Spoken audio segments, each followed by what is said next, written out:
Assalamualaikum warahmatullahi wabarakatuh.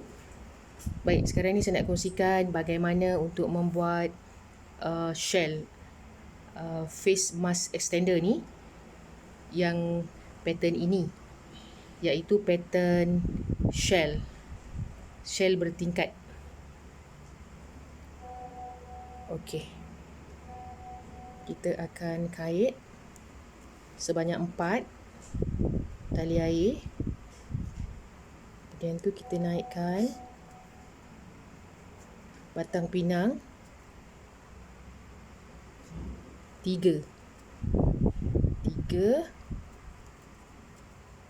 dan tali air 3, masukkan semula ke lubang yang basic tadi. Kemudian tu buat satu single crochet dan masukkan. Okey. Kemudian tu buat tali air 4 dan kita pusingkan untuk naikkan ke tingkat yang atas. Sama juga yang tadi. Okey. 3 tali air, 3 batang pinang. Kita panggil batang pinang lah, ikut sebelah Johor ni panggil batang pinang. Tali air 1 dan sama juga.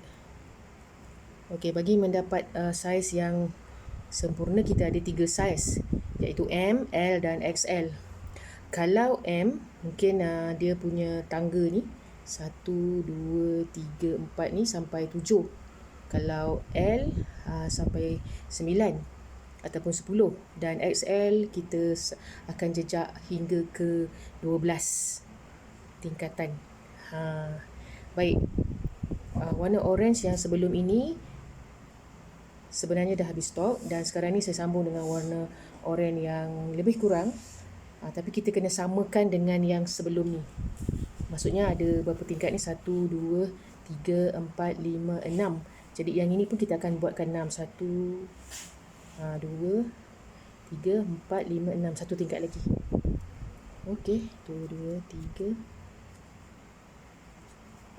Okey, 2, 3. Maaf, goyang pula kamera ni. 2, 2, 3. Dan okey, 3. Alright, matikan dia. Ataupun kita putuskan di sini. Sebelum kita putuskan, kita selitkan di sini dululah.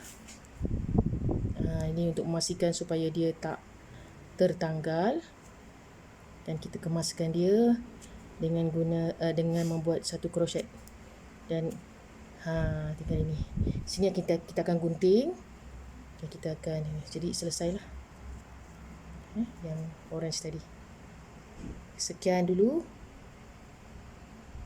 dari saya, Mak Ngah Crochet, bagaimana nak membuat shell bintang 3 namanya.